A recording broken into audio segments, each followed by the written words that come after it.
नमस्कार। कल की वीडियो में हम लोगों ने हेलो एल्केन्स और हेलो एरीन्स के बारे में जाना था। जनरल इंट्रोडक्शन किया था उनका कि वो क्या होते हैं, कैसे कंपाउंड्स बनते हैं, उनका क्लासिफिकेशन के बारे में हमने बात की थी। आज जो हमारी ये वीडियो है, आज हम उनकी प्रिपरेशन के बारे में बात करने वाले हैं कि हेलो एल्केन्स और हेलो एरीन्स को आप लेबोरेटरी में किस तरीके से प्रिपेयर कर सकते हैं। तो चलिए आज के इस वीडियो को हम प्रारंभ करते हैं। देखिए, सबसे जो फर्स्ट और मोस्ट इंपोर्टेंट मेथड होता है वो होता है फ्रॉम एल्कोहल्स। सबसे इंपॉर्टेंट और सबसे इजी जो मेथड है वो है एल्कोहल्स के द्वारा। देखिए, एल्कोहल्स हम सब लोगों को पता है, एल्कोहल्स वो कंपाउंड होते हैं जिनमें OH फंक्शनल ग्रुप जो है उपस्थित रहता है। ठीक है, तो ये हमारा OH ROH जो है ये एल्कोहल का एग्जांपल है। कल मैंने आपको बताया था जो R है ये क्या होता है, ये हमारा एक एल्काइल ग्रुप प्रेजेंट होता है। ठीक है, अब जब हम इसकी रिएक्शन करते हैं HX से, HX क्या है, HX जो हो सकता है ये हमारा हाइड्रोक्लोरिक एसिड हो सकता है, हाइड्रोब्रोमाइड एसिड हो सकता है, हाइड्रोजन आयोडाइड हो सकता है। तो ये जो है जनरली हेलोजन एसिड होते हैं, कंसंट्रेटेड हेलोजन एसिड होते हैं। जब हम अल्कोहल की रिएक्शन कराते हैं कंसंट्रेटेड जो हेलोजन एसिड से, तो हमारा क्या बनता है, तो हमारा बनता है RX प्लस HOH। देखिए, रिएक्शन बहुत ही सिंपल है। अब एक चीज और है, इसमें हमारा एनहाइड्रस ZnCl2 यानी जिंक क्लोराइड जो कि अपने आप में एक लुईस एसिड है, इसकी आवश्यकता हम लोगों को पड़ती है। देखिए, रिएक्शन बहुत ही ज्यादा सिंपल है, इसमें हमें कुछ भी ज्यादा जो है दिमाग लगाने की जरूरत नहीं है। आप यहाँ देख सकते हैं, सपोज कर सकते हैं कि ये प्लस है, ये माइनस है, ये प्लस है और ये माइनस है। ये जो प्लस है ये माइनस के पास चला गया तो ये बन गया RX मतलब एल्काइल हैलाइड, ये हमारा बन गया। और यहाँ पे हमारा HOH के साथ मिल जाता है तो हमारा बन जाता है वाटर। हम सब लोग जानते हैं H2O हमारा वाटर होता है। तो सबसे पहली हमारी ये रिएक्शन है। अच्छा, इस रिएक्शन में एक समझने की बात है जो मैं आपको यहाँ पे डिस्कस करना चाहता हूँ। एक बड़ी ही इंपॉर्टेंट बात है कि इस रिएक्शन को अगर हम देखते हैं तो मैंने आपको बताया था इसमें अल्कोहल की रिएक्शन होती है हमारा जो है हेलोजन एसिड से। तो हमारी इसमें एक बड़ी ही महत्वपूर्ण समझने की बात है कि हमारा सपोज करें 3 रिएक्शन का यहाँ पे मैं आपको एग्जाम्पल देता हूं और उसी से हमारा क्वेश्चन निकलने वाला है। देखिए, ये हमारा एक टर्शरी अल्कोहल है, आप देख सकते हैं टर्शरी अल्कोहल है। इसकी रिएक्शन करेंगे हम हेलोजन एसिड से, फर्स्ट हमारा एग्जांपल है। सेकंड हमारा जो है उसमें हम एक सेकेंडरी अल्कोहल की रिएक्शन करेंगे।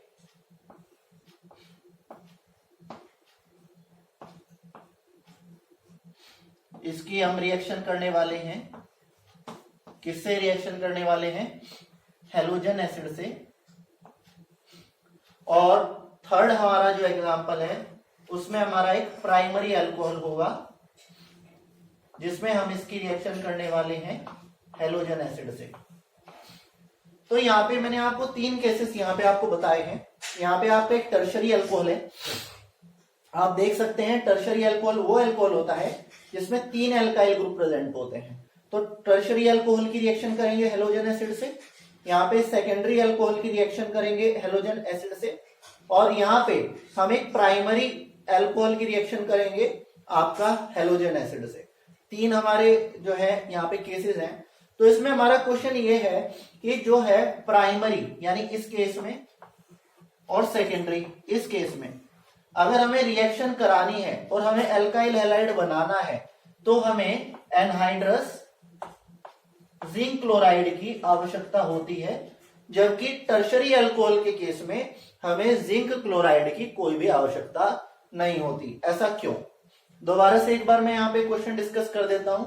क्वेश्चन हमारा ये है, जब हम अल्कोहल्स की रिएक्शन कराते हैं, मैंने आपको बताया है जब अल्कोहल की रिएक्शन कराते हैं तो ये प्लस ये माइनस, ये प्लस ये माइनस और हमारा एल्काइल हैलाइड बन जाता है। अभी मैंने आपको बताया था ये हमारा क्या बन जाएगा, ये हमारा एल्काइल हैलाइड बन जाता है और वाटर बनता है। तो मैंने आपको अभी इस चीज के बारे में आपको बताया था। तो क्वेश्चन हमारा ये है, अल्कोहल के केसेस में भी अगर आप प्राइमरी और सेकेंडरी की बात करें तो यहाँ पे तो आपको ZnCl2 की रिक्वायरमेंट होती है, यानी जिंक क्लोराइड की रिक्वायरमेंट होती है। लेकिन जो टर्शरी अल्कोहल है इस केस में आपको जो है जिंक क्लोराइड की कोई भी आवश्यकता नहीं होती। ऐसा क्यों होता है? क्वेश्चन समझ में आ गया? क्वेश्चन हम लोगों को क्लियर है? ऐसा क्यों होता है? देखिए, आप लोगों ने 11th क्लास में पढ़ा होगा, जो एल्काइल ग्रुप है इसका प्लस आई इफेक्ट होता है, प्लस आई इफेक्ट होता है, जिसको बोलते हैं positive inductive effect. Positive inductive effect इसका होता है। पॉजिटिव इंडक्टिव इफेक्ट को एक बार मैं ब्रीफली आप लोगों को बता देता हूं क्या होता है। प्लस आई इफेक्ट का मतलब है कि इलेक्ट्रॉन रिपल्सिव इफेक्ट होता है, मतलब ये इलेक्ट्रॉनों को अपने दूर से जो है प्रेस करते हैं, अपने दूर से रिपेल करते हैं, अपने पास से रिपेल करते हैं, इस तरीके से आगे भेजते हैं। तो टर्शरी अल्कोहल के केस में ये हो जाएगा, सेकेंडरी अल्कोहल के केस में ये हो जाएगा, और प्राइमरी अल्कोहल के केस में ये हो जाएगा। तो आप यहां देख सकते हो कि आपका प्राइमरी अल्कोहल के केस में एक अल्काइल ग्रुप प्रेजेंट है, तो इलेक्ट्रॉनों को थोड़ा सा आगे भेजेगा, तो इस बॉन्ड को टूटना थोड़ा आसान हो जाएगा, क्योंकि यहाँ पे इलेक्ट्रॉन डेंसिटी बढ़ जाएगी और इस पे ज्यादा नेगेटिव चार्ज आ जाएगा। जब इस पे ज्यादा नेगेटिव चार्ज आ जाएगा तो इसकी पोलैरिटी बढ़ जाएगी, इसकी पोलैरिटी बढ़ जाएगी तो इजिली ये आपका प्लस में और ये माइनस में ब्रेक होके उसे रिएक्ट कर लेगा। तो यहाँ पे एक अल्काइल ग्रुप प्रेजेंट है। लेकिन सेकेंडरी अल्कोहल के केस में क्या होगा, ये इफेक्ट डबल हो जाएगा। वहां पे तो एक अल्काइल ग्रुप इलेक्ट्रॉन को पुश कर रहा था, यहाँ पे दो पुश करेंगे, तो यहाँ पे ऑब्वियस ही बात है इस पे जो है इलेक्ट्रॉन डेंसिटी ज्यादा हो जाएगी, तो इसका जो बॉन्ड है वो और ज्यादा इजीली टूट पाएगा। और थर्ड के केस में तो हमारे पास तीन तीन अल्काइल ग्रुप प्रेजेंट है, तो यहाँ पे जो है कार्बन पे जो है इलेक्ट्रॉन डेंसिटी बहुत ज्यादा बढ़ जाएगी, और इस वजह से जब इलेक्ट्रॉन डेंसिटी बढ़ जाएगी तो क्या होगा, ये जो बॉन्ड है इसकी पोलैरिटी बढ़ जाएगी और OH का ब्रेकेज जो है वो इजी हो जाएगा। तो यही हमारा कारण है कि इस रिएक्शन में जो टर्शरी अल्कोहल है वो बहुत ही फास्ट रिएक्ट करते हैं, और उनके रिएक्शन के लिए हमें ZnCl2 की रिक्वायरमेंट नहीं होती। तो अगर कोई व्यक्ति आपसे पूछे भैया ये जो अल्कोहल का जो है, अल्कोहल से जो हम बनाते हैं अल्काइल हैलाइड, तो उसमें रिएक्टिविटी ऑर्डर ये होता है 3 degree, greater than 2 degree, greater than 1 degree. ऐसा क्यों होता है? तो आपका आंसर होगा सिंपली क्योंकि टर्शरी अल्कोहल के केस में हमारे पास तीन तीन अल्काइल ग्रुप प्रेजेंट होते हैं। ये तीन अल्काइल ग्रुप का पॉजिटिव इंडक्टिव इफेक्ट इतना ज्यादा होता है जिससे ये जो है कार्बन पर इलेक्ट्रॉन डेंसिटी बहुत ज्यादा बढ़ जाती है। इस वजह से ये कार्बन और OH के बीच का बॉन्ड है ये इजिली ब्रेक हो सकता है और ये रिएक्शन इजिली हो जाती है। तो इस वजह से आपका टर्शरी अल्कोहल जो है वो जो है फास्टली रिएक्ट करते हैं, और उनके लिए आपको ZnCl2 की कोई भी रिक्वायरमेंट नहीं होती। तो ये हमारे यहाँ पे क्वेश्चन हम लोगों को क्लियर हो गया होगा, ऐसा मुझको उम्मीद है। आपको प्लस आई इफेक्ट और माइनस आई इफेक्ट के लिए क्लास 11th में जाना होगा। प्लस आई इफेक्ट हमारा वो होता है जो कि इलेक्ट्रॉन रिपेलिंग इफेक्ट होता है, जिसमें इलेक्ट्रॉन को रिपेल किया जाता है। माइनस आई इफेक्ट होता है इलेक्ट्रॉन अट्रैक्टिंग इफेक्ट, जिसमें हम इलेक्ट्रॉन को अट्रैक्ट करते हैं। जितने भी इलेक्ट्रोनेगेटिव एटम्स होते हैं जनरली उनका माइनस आई इफेक्ट होता है, जैसे कि हमारे हेलोजेंस हो गए और जैसे अल्काइल ग्रुप हो गए, इनका प्लस आई इफेक्ट होता है। तो चलिए ये बात है। दूसरी बात, आपसे यहाँ पे एक क्वेश्चन और हमारे से पुटअप किया जा सकता है कि ये जो हमारी रिएक्शन है इसमें अगर हम रिएक्टिविटी ऑर्डर देखें तो HI का सबसे ज्यादा होता है, उसके बाद HBr का होता है और उसके बाद HCl का होता है। ऐसा क्यों होता है? देखिए मैंने आपको भी बताया था कि आपका जो अल्कोहल है ये आपका HX के साथ रिएक्ट करते हैं। यहाँ पे मैंने आपको बताया था किसकी प्रेजेंट में करते हैं, ZnCl2 की प्रेजेंट में करते हैं। तो यहाँ पे मैंने आपको बताया था कि ये जो HX है ये क्या है, ये हमारा एक हेलोजन एसिड है। तो इन हेलोजन एसिड में भी HI सबसे ज्यादा फास्टली रिएक्ट करता है, उसके बाद HBr और उसके बाद HCl। ऐसा क्यों होता है? देखिए बिल्कुल सिंपल सा कारण है, कल मैंने आपको बताया था हेलोजन जो है कुछ इस तरीके से होते हैं, फ्लोरीन, क्लोरीन, ब्रोमीन और आयोडीन। तो ऊपर से नीचे जाते हुए जो साइज है वो बढ़ता है, साइज बढ़ता है। मैंने बताया था जैसे लंबा कोई साइज होगा तो उसका जो ब्रेकेज है वो आसान हो जाएगा। कोई रबड़ बैंड है, जब आप उसको खींच लोगे तो वीक हो जाएगा, आप उसको इजीली तोड़ सकते हो। तो आप देख सकते हो आयोडीन का साइज मैक्सिमम है, क्योंकि आयोडीन का साइज मैक्सिमम है इसलिए ये जो बॉन्ड है वीक हो जाएगा, और जब ये बॉन्ड वीक हो जाएगा तो ये बॉन्ड इजीली टूट जाएगा। जब ये बॉन्ड इजीली टूट जाएगा तो ये इजीली रिएक्ट कर पाएगा। तो अगर आपसे कोई पूछे इसमें the reactivity of hydrogen iodide is maximum for the above reaction. Why? Because the size of iodine is maximum. That's why the cleavage of Hi bond is easier, and hence we have an easy reaction takes place in the case of hydrogen iodide. क्योंकि इसका जो size है वो बड़ा है, इस वजह से बॉन्ड एंथैल्पी कम होगी और इस वजह से बॉन्ड को इजीली ब्रेक किया जा सकता है. तो ये हमने कुछ क्वेश्चन यहाँ पे डिस्कस किए हैं. इसके बाद हम दोबारा से कुछ जो है यहाँ पे रिएक्शन डिस्कस करने वाले हैं, जो हम देख सकते हैं अल्कोहल से ही होने वाली है रिएक्शन हमारी. जैसे आप देख सकते हैं यहाँ पे हमारा ये क्या है, अल्कोहल है. आप देख सकते हैं अल्काइल ग्रुप है, ये हमारा जो है अल्कोहल्स में प्रेजेंट होता है, OH फंक्शनल ग्रुप होता है. जब आप इसकी रिएक्शन कराते हैं NaBr से और किसी एसिड की प्रेजेंस में जैसे हमारा H2SO4, तो बड़ी ही इजी यहाँ पे रिएक्शन हमारी ये होने वाली है. इसमें कोई भी ज्यादा टिपिकल कोई ऐसी चीज नहीं है. ये जो R है यानी अल्काइल ग्रुप, ये किसके साथ आ जाएगा, Br के साथ. तो ये RBr यहाँ पे हमारा अल्काइल ब्रोमाइड बन जाएगा और इसमें हमारा NaHSO4 बन जाएगा, सोडियम हाइड्रोजन सल्फेट जिसको हम बोलते हैं, और इसमें हमारा वाटर रिलीज हो जाएगा.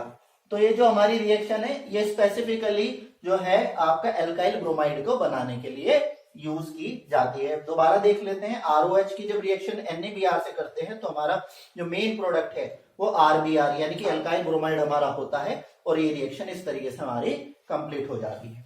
तो ये हमारी दूसरी रिएक्शन. इसके बाद जो है हम नेक्स्ट रिएक्शन पे चलते हैं. नेक्स्ट रिएक्शन है वो भी हमारा अल्काइल ब्रोमाइड और अल्काइल क्लोराइड को बनाने के लिए यूज की जाती है. हम देखते हैं वो रिएक्शन हमारी किस तरीके से होती है. जैसे हमारी है ROH की, ROH क्या है हमारा, अल्कोहल है. यहाँ अल्काइल ग्रुप है, ये अल्कोहल्स के लिए ग्रुप बोलते हैं, इसको हाइड्रोक्सिल ग्रुप हम लोग बोलते हैं. तो जब हम इसकी रिएक्शन कराते हैं PX3 से, यहाँ पे X क्या होता है, यहाँ पे हमारा X जो है वो क्लोरीन हो सकता है या ब्रोमीन हो सकता है. क्लोरीन या ब्रोमीन में से, दोनों में से कुछ भी हो सकता है. तो यहाँ पे हमारा क्या बन जाता है, यहाँ पे हमारा बन जाता है, देखो RX जैसा हम हमेशा बनाते हुए आ रहे हैं, प्लस H3PO3, ये होता है हमारा फास्फोरिक एसिड. यहाँ पे इसकी इतनी रिक्वायरमेंट नहीं है, मेन हमारा उद्देश्य है ये बनाना. तो हम कह सकते हैं जब फास्फोरस ट्राइक्लोराइड यानी PCl3 या PBr3 के साथ रिएक्शन करता है तो हमारा जो है ये हमारा अल्काइल क्लोराइड या अल्काइल ब्रोमाइड हमारा बन जाता है. तो तीसरा मेथड हमारा ये है. आप देख सकते हैं बड़ी इजी रिएक्शन है, कोई इसमें ज्यादा कोई आपका रॉकेट साइंस नहीं है. R दोबारा से X के साथ आ जाएगा तो हमारा यहाँ अल्काइल क्लोराइड या अल्काइल ब्रोमाइड हमारा बन जाता है. इस तरीके से ये रिएक्शन हमारी कंप्लीट हो जाती है. बड़ी इजी रिएक्शन है, इसमें हमें कोई ज्यादा माइंड लगाने की जरूरत नहीं है, बहुत ही ज्यादा इजी रिएक्शन है हमारी. इसी तरीके से एक और हम यहाँ पे आपको रिएक्शन बताते हैं, ये भी हमारी अल्कोहल से ही अगेन है. यहाँ पे आप देख सकते हैं ये हमारा क्या है, ये हमारा अल्कोहल है, अल्काइल ग्रुप है, ये हाइड्रोक्सिल ग्रुप है और ये हमारा एक अल्कोहलिक कंपाउंड है. जब हम इसकी रिएक्शन करते हैं PCl5 से, आपने यूनिट नंबर 7 जो P ब्लॉक एलिमेंट्स हैं उसमें पढ़ा होगा PCl3 और PCl5 के बारे में, फास्फोरस पेंटाक्लोराइड और फास्फोरस ट्राइक्लोराइड के बारे में. तो यहाँ पे हम PCl5 से इसकी रिएक्शन करने वाले हैं. दोबारा से बड़ी ही इजी रिएक्शन है. यहाँ पे हमारा क्या बन जाएगा, RCl. RCl का मतलब क्या है, अल्काइल क्लोराइड हमारा बन गया और साथ में हमारा बनेगा POCl3 और प्लस HCl. ध्यान देने योग्य बात यह है कि ये जो हमारी रिएक्शन है ये आपका अल्काइल क्लोराइड की बनाने के लिए ही यूज किया जाता है. इसको अल्काइल फ्लोराइड या अल्काइल आयोडाइड के लिए यूज नहीं करते. उसका भी रीजन हम डिस्कस करेंगे क्यों नहीं करते. साइज की वजह से रिएक्टिविटी में अंतर आ जाता है, जनरल रीजन वही है, लेकिन आगे हम इसको डिस्कस करेंगे. इसमें भी कोई ज्यादा मुश्किल रिएक्शन नहीं है. R यहाँ से Cl से रिएक्ट करेगा तो यहाँ पे हमारा अल्काइल क्लोराइड बन जाएगा और यही हमें रिक्वायर्ड था. तो यहाँ पे हम अभी क्या डिस्कस कर रहे हैं, अभी हम उन रिएक्शंस को डिस्कस कर रहे हैं जहाँ पे हम एल्काइल हैलाइड बना रहे हैं. किससे बना रहे हैं, अल्कोहल से बना रहे हैं. हमने आपके साथ कई रिएक्शन डिस्कस की हैं और हमने आपको बताया है कि क्यों टर्शरी अल्कोहल जो है वो सबसे ज्यादा रिएक्ट करते हैं, हाईली रिएक्टिव होते हैं, और प्राइमरी अल्कोहल जो है वो लेस रिएक्टिव होते हैं. ये हमने यहाँ पे आपको चीजें अभी तक बताई है। ठीक है, इसके बाद जो है नेक्स्ट हमारा एक और जो है हम लोग अभी बात करने वाले हैं, दोबारा से हम बात करते हैं अल्कोहल की। अल्कोहल के द्वारा ही हमें रिएक्शन करने वाली है, और किसके साथ रिएक्शन करने वाली है, यहाँ पे हम इसकी रिएक्शन करते हैं आपका X2 से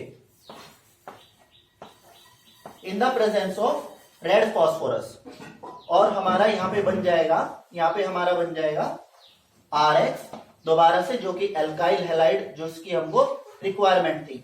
अब यहाँ पे जो X है, यहाँ पे X क्या हो सकता है, यहाँ पे X हमारा हो सकता है Br हो सकता है, या हमारा I हो सकता है।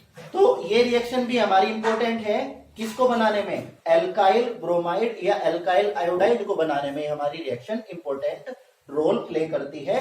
और इसमें आपसे पूछा जाए भाई आपका क्यों जो है पिछले वाली रिएक्शन में एप्लीकेबल क्यों नहीं है, क्योंकि उसमें जो है वो रिएक्टिविटी का इशू आ जाता है। जो हाइड्रोजन फ्लोराइड है वो बहुत ही कम रिएक्टिव होता है, इस वजह से उसमें के द्वारा ये रिएक्शन पॉसिबल नहीं हो पाती। ठीक है, तो यहाँ पे हमने क्या डिस्कस किया, यहाँ पे हमने कुछ जनरल रिएक्शंस डिस्कस की हैं, जिसमें हम लोग अल्कोहल के द्वारा एल्काइल हैलाइड का निर्माण कर रहे हैं। ठीक है भाई, अब इसमें एक क्वेश्चन पूछा जाता है, इसमें एक क्वेश्चन हम लोगों से पूछा जाता है कि भाई बात आपकी ठीक है, अभी तक हमको बात समझ में आ गई है, बट एक रिएक्शन हम आपको करके दिखाते हैं, आप बताओ ये रिएक्शन होगी या नहीं होगी।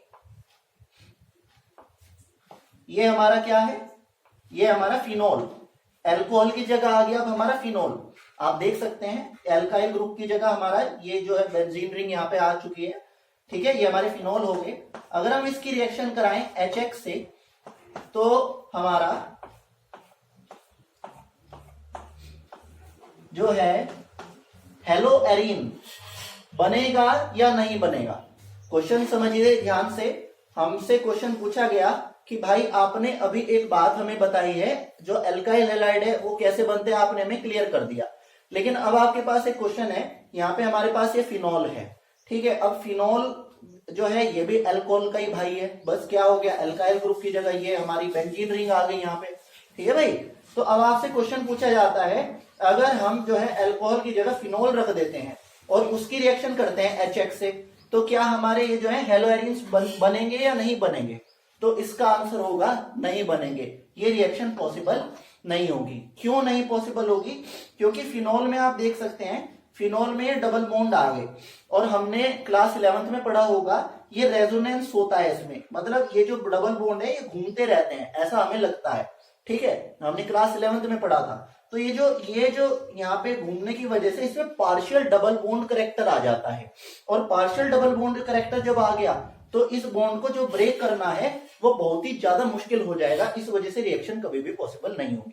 दोबारा से इस चीज को हम समझ लेते हैं, because in case of phenols we have partial double bond character is involve, that's why breakage of bond is really a difficult task, that's why this reaction is not possible. तो हमने जो रिएक्शन की है वो केवल आपका जो है एल्काइल हैलाइड को बनाने के लिए की है। अगर हमें एराइल हैलाइड बनाने हैं या आपका हेलोएरिन बनाना है तो हम फिनोल्स का यूज नहीं कर सकते, इस चीज को हमें समझना चाहिए।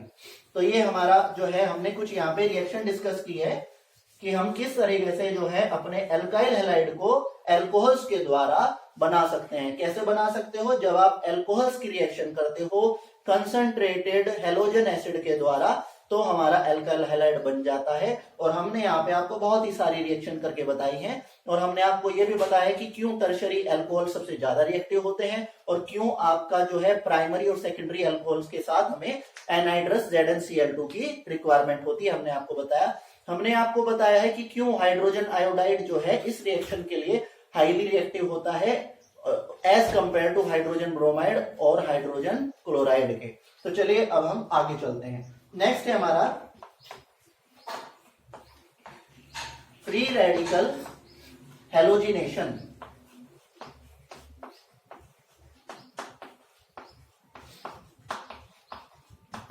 देखिए ध्यान रखना, यहाँ पे हम लोगों को एक चीज ध्यान रखनी चाहिए कि जो फ्री रेडिकल रिएक्शन है ये हमेशा, ध्यान रखने की बात है, ये जो हमारी फ्री रेडिकल रिएक्शंस हैं ये हमेशा आपका सनलाइट या यूवी लाइट की प्रेजेंस में होने वाली है। एक चीज हमें ये ध्यान रखने वाली बात है। अब इसमें हम लोग करके देखते हैं कि ये किस तरीके से होती है। सपोज करें हमारे पास कोई एल्केन है, सबसे सिंपल एल्केन हम लोग यहाँ पे देखते हैं। सबसे सिंपल एल्केन है हमारे पास, क्या नाम है इसका नाम है मीथेन। ये हमारे पास मीथेन है, इसकी हम रिएक्शन करा रहे हैं क्लोरीन के साथ। किसकी प्रेजेंस में, मैंने आपको भी बताया है किसकी प्रेजेंस में हम करा रहे हैं, सनलाइट की प्रेजेंस में। मैंने आपको भी बताया है कि फ्री रेडिकल रिएक्शन हमेशा सनलाइट या यूवी लाइट की प्रेजेंस में ही होती है। तो देखिए इसमें हमारे पास क्या क्या प्रोडक्ट बनेंगे। सबसे पहला हमारा प्रोडक्ट बनेगा CH3Cl। क्या हुआ, यहां से एक H रिप्लेस हो गया और यहाँ पे हमारा Cl आ गया। ठीक है, फर्दर जब हम इसकी रिएक्शन कराएंगे तो हमारा क्या बन जाएगा, हमारा एक और हाइड्रोजन रिप्लेस हो जाएगा और उसकी जगह एक और क्लोरीन आ जाएगा, CH2Cl2। फर्दर फिर हम इसकी रिएक्शन कराएंगे तो क्या बनेगा, एक और हाइड्रोजन हट जाएगा और यहां बन जाएगा CHCl3, जिसको हम क्लोरोफॉर्म के नाम से भी जानते हैं। फर्दर हम फिर रिएक्शन कराएंगे तो क्या बनेगा, एक और हाइड्रोजन हट जाएगा और उसकी जगह हमारा बन जाएगा CCl4, जिसको हम कार्बन टेट्रा क्लोराइड बोलते हैं। अब इसमें एक चीज देखने की बात है कि जितने भी कंपाउंड यहाँ बनते हैं इनका एक मिक्सचर हमें प्राप्त होता है। इस मिक्सचर को सेपरेट करना बहुत ही ज्यादा मुश्किल होता है, तो इसलिए जनरली हम इस रिएक्शन का यूज नहीं करते हैं। दोबारा से एक बार समझ लेते हैं, जब हम किसी जो है एल्केन की रिएक्शन कराते हैं क्लोरीन के साथ या ब्रोमीन के साथ सनलाइट के प्रेजेंस में, तो हमें हेलो एल्केन मिल जाते हैं। लेकिन जो हेलो एल्केन हमें मिलते हैं उनको जो है सेपरेट करना थोड़ा मुश्किल होता है, इस वजह से हम इस रिएक्शन को ज्यादा यूज में नहीं लाते हैं। ठीक है, तो ये था हमारा free radical halogenation reaction. Halogenation free radical reaction है हमारी, जिसमें हमें सनलाइट या अल्ट्रावायलेट लाइट की जो है विशेष रूप से आवश्यकता पड़ती है। ठीक है भाई, ये है हमारी। नेक्स्ट है हमारा इलेक्ट्रोफिलिक सब्स्टिट्यूशन रिएक्शन।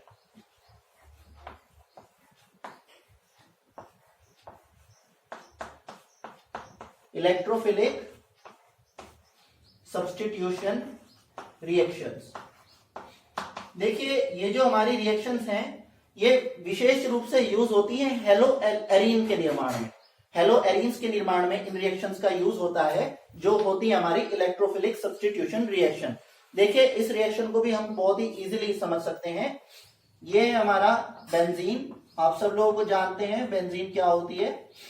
ये हमारी बेंजीन रिंग है, इसकी हम जो है रिएक्शन कराने वाले हैं। किसके साथ रिएक्शन कराने वाले हैं, Cl2 के साथ रिएक्शन कराने वाले हैं। क्लोरीन के साथ आप करा सकते हैं, ब्रोमीन के साथ आप करा सकते हैं, रिएक्शन करा सकते हैं in the presence of anhydrous FeCl3, जो कि एक लुईस एसिड है। और इस रिएक्शन में एक बहुत ही महत्वपूर्ण बात है। क्या महत्वपूर्ण बात है कि इस रिएक्शन के लिए जो टेम्परेचर होगा वो हमारा 310 से 320 केल्विन के बीच में होगा। मैं दोबारा से बता देता हूं, इस रिएक्शन के लिए एक तो लुईस एसिड की जो है प्रेजेंस बहुत ही ज्यादा जरूरी है, और दूसरी बात यह है इसमें टेम्परेचर हमें बहुत ही ज्यादा ध्यान रखने योग्य है कि इसमें टेम्परेचर हमारा 310 से 320 केल्विन के बीच में होना चाहिए। तो हमारा देखिए क्या बन जाएगा, यहाँ पे हमें क्लोरोबेंजीन मिल जाएगा। ये जो क्लोरीन एटम है ये इसके ऊपर आ जाएगा और हमें क्लोरोबेंजीन मिल जाएगा। तो मैं आपको एक बार दोबारा से बता देता हूं, इसका पूरा एक मैकेनिज्म है, वो हम कभी किसी दिन सेपरेट वीडियो में डिस्कस करेंगे। अभी मैं फिलहाल आपको केवल ये बताता हूं कि इसमें क्या होता है। इसमें हमारी बेंजीन रिंग है। आप लोग कह रहे थे भैया आपने एल्काइल हैलाइड के तो बहुत सारे मेथड बताए हमको अल्कोहल के द्वारा कि वो ऐसे बना सकते हैं, ऐसे बना सकते हैं, लेकिन आपने हेलोएरीन के लिए हमें क्यों नहीं बताया, एराइल हैलाइड के लिए क्यों नहीं बताया। तो हमने कहा चलो भाई एराइल हैलाइड के लिए भी बताना पड़ेगा। तो यहाँ पे हमारी ये बेंजीन रिंग है, जब हम इसकी रिएक्शन कराते हैं क्लोरीन के साथ करा सकते हो, ब्रोमीन के साथ करा सकते हो। तो जब आप इसकी जो रिएक्शन है वो क्लोरीन या ब्रोमीन के साथ कराते हो किसी भी लुईस एसिड की प्रेजेंस में, यहाँ पे एनहाइड्रस FeCl3 है, एनहाइड्रस AlCl3 भी हो सकता है। तो और टेम्परेचर बड़ा इंपॉर्टेंट है, 310 से 320 केल्विन के बीच में टेम्परेचर हमें रखना होता है। तो हमें यहाँ पे क्लोरोबेंजीन मिल जाता है और ये हमारा एक हेलोएरीन है। तो ये है हमारा इलेक्ट्रोफिलिक सब्स्टिट्यूशन रिएक्शन।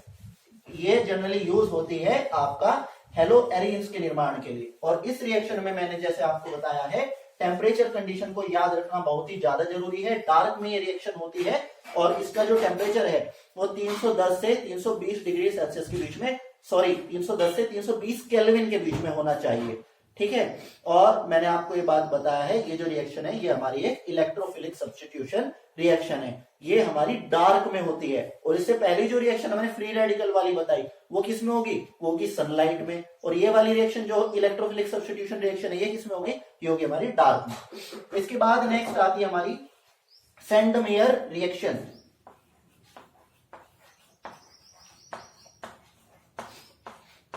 सेंडमेयर्स रिएक्शन, देखिए सेंडमेयर रिएक्शन क्या होती है पहले हमें देखना होगा। देखिए ये हमारा जो है एमीन है,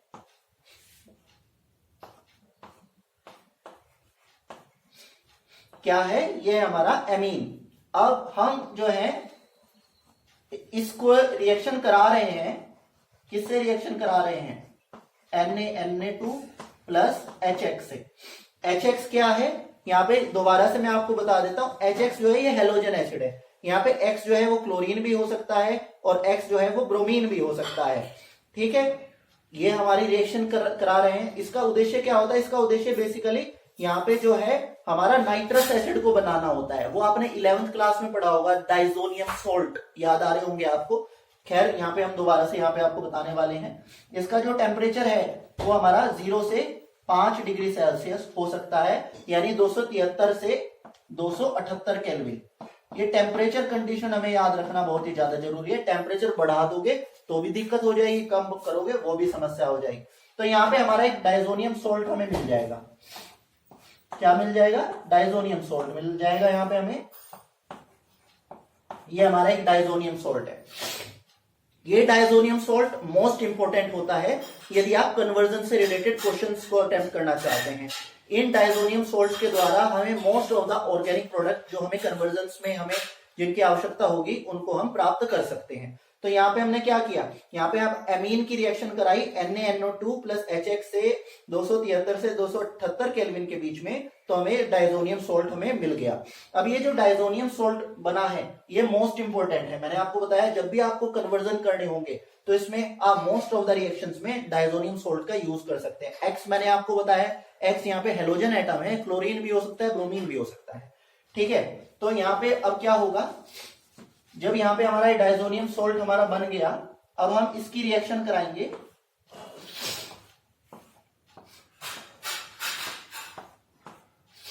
N2X। अभी हमारा बना था N2X, तो N2X की हम यहाँ पे रिएक्शन कराएंगे Cu2X2।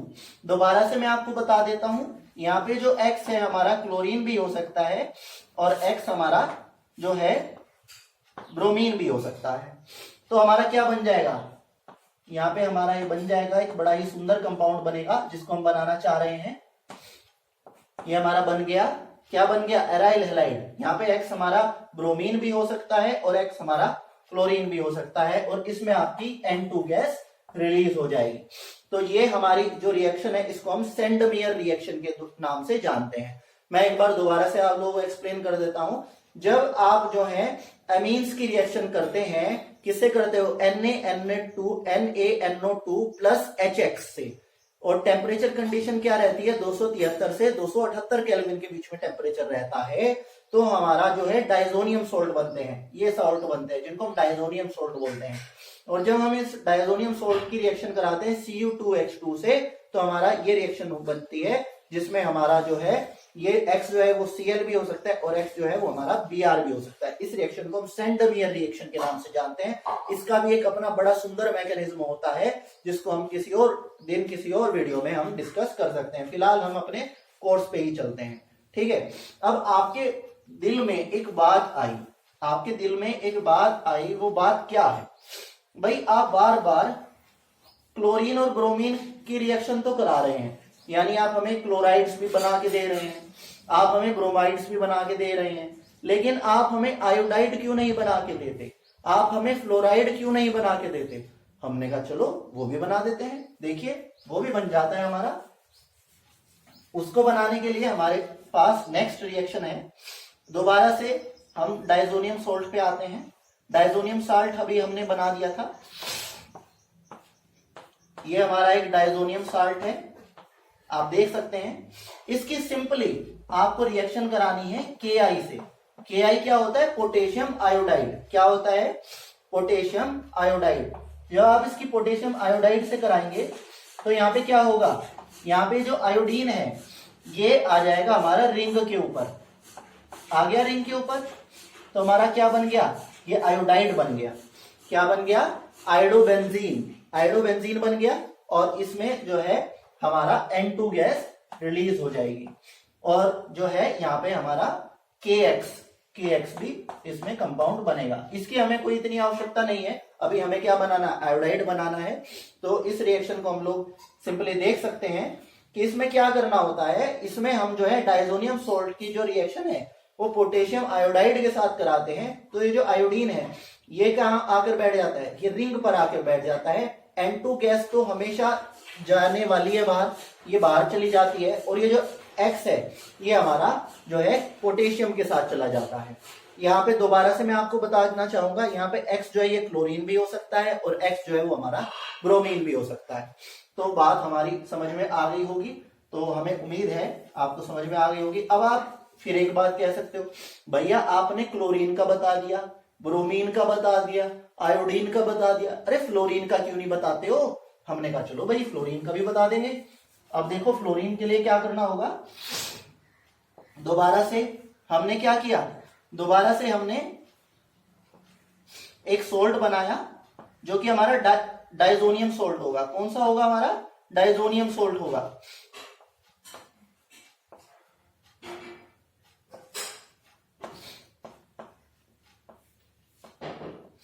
यहां पे हम ये डाइजोनियम सोल्ट कैसे बनाएंगे? ये हम हाइड्रोबोरिक एसिड से जब हम रिएक्शन कराएंगे एमीन की, तो ये हमारा एक डाइजोनियम सोल्ट बन गया। क्या बन गया? हमारा एक डाइजोनियम सोल्ट। अब इस डाइजोनियम सोल्ट को हम क्या करेंगे? इस डाइजोनियम सोल्ट को हम हीट कर लेंगे। क्या कर लेंगे? हीट कर लेंगे। जब हम इसको हीट कर लेंगे तो आप देख सकते हैं हमें क्या चाहिए? हमें जो चाहिए हमें वही मिलेगा। हमें मिल गया फ्लोरोबेंजीन और यहाँ पे हमारा BF3 रिलीज हो जाएगा, जो बोरोन ट्राइफ्लोराइड है रिलीज हो जाएगा। मुझे लग रहा है आपको बोरोन ट्राइफ्लोराइड जब आप देख रहे होंगे आपको 11th क्लास के चैप्टर नंबर 4 की यादें ताजा हो गई होंगी, जो हमारा केमिकल बॉन्डिंग से रिलेटेड चैप्टर है। तो ये बड़ा ही सुंदर कंपाउंड है, ये हमारे यहाँ पे रिलीज हो जाएगा और एज यूजुअल हमेशा की तरह इसमें N2 गैस भी हमारी रिलीज हो जाएगी। तो ये हमारा जो है बड़ी जो है इंपॉर्टेंट रिएक्शंस हैं आपका क्लोरोबेंजीन बनाने में, आयोडोबेंजीन बनाने में और आपका फ्लोरोबेंजीन बनाने में। मैंने आपको बताया है। आपको बस ध्यान रखना होगा, अगर हमें क्लोरोबेंजीन और ब्रोमोबेंजीन बनानी है जो दोनों बहनें हैं आपस में, तो उसके लिए क्या करना पड़ेगा? उसके लिए मैं आपको बता देता हूं पड़ेगी, जो मैंने आपको पहले बताया था। कौन सी रिएक्शन करनी पड़ेगी? Cu2H2 वाली रिएक्शन, जो कि सेंडमियर रिएक्शन थी। अगर हमें आयोडोबेंजीन बनानी है तो हमें पोटेशियम आयोडाइड वाली रिएक्शन करनी पड़ेगी, KI वाली रिएक्शन करनी पड़ेगी। और अगर हमें फ्लोरोबेंजीन बनानी है तो हमें BF3 वाली रिएक्शन करनी पड़ेगी। तो ये हमारे अलग अलग मेथड्स हैं आपका आयोडोबेंजीन बनाने में, फ्लोरोबेंजीन बनाने में, क्लोरोबेंजीन बनाने में, ये हम मेथड्स का इनका यूज करते हैं। ठीक है। अब इसी में ही हमारी एक रिएक्शन होती है जो कि सेंडमेयर रिएक्शन का ही एक रूप है, जिसको हम बोलते हैं गाटरमैन रिएक्शन। क्या बोलते हैं? Gattermann reaction. गाटरमैन रिएक्शन में क्या होता है? सेंडमेयर रिएक्शन में क्या होता था? सेंडमेयर रिएक्शन में हमारा ये डाइजोनियम साल्ट बन जाता था, N2X बन जाता था। और इसकी जो हम रिएक्शन है, इसकी हम रिएक्शन कराते थे Cu2H2 से। किससे कराते थे इसकी रिएक्शन? Cu2H2 से हम इसकी रिएक्शन कराते थे। तो हमारी यहाँ पे जो है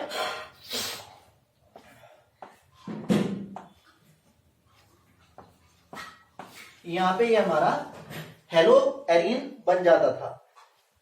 अब हमें गाटरमैन रिएक्शन को देखना है। गाटरमैन रिएक्शन में क्या होगा? आपको Cu2H2 की जगह क्या लेना है? कॉपर पाउडर लेना है। क्या लेना है? Copper powder. और यहां पे रख देना है HCl, बस। तो ये हमारी सेंडमेयर से बन गई गाटरमैन रिएक्शन। और एक बात ध्यान रखने योग्य है कि गाटरमैन रिएक्शन में जो कॉपर पाउडर होते हैं ये ज्यादा रिएक्टिव होता है as compared to Sandmeyer reaction से। तो बस हमें ध्यान रखना है, अगर सेंडमेयर रिएक्शन है तो उसमें होता था हमारा Cu2H2 और जो हमारी गाटरमैन रिएक्शन है उसमें होता है हमारा CuHX। दोबारा से मैं आपको बता सकता हूं, X यहाँ पे क्लोरीन भी हो सकता है और X यहाँ पे हमारा ब्रोमीन भी हो सकता है। तो ये हमने कुछ रिएक्शन यहाँ पे डिस्कस की है जिसके द्वारा हम हेलो एरीन्स को बना सकते हैं। ये रिएक्शन मैंने आपको बताया है कि इसमें सेंडमियर रिएक्शन क्या होती है और इसमें मैंने आपको बताया है कि इसमें आपकी गाटरमैन रिएक्शन क्या होती है।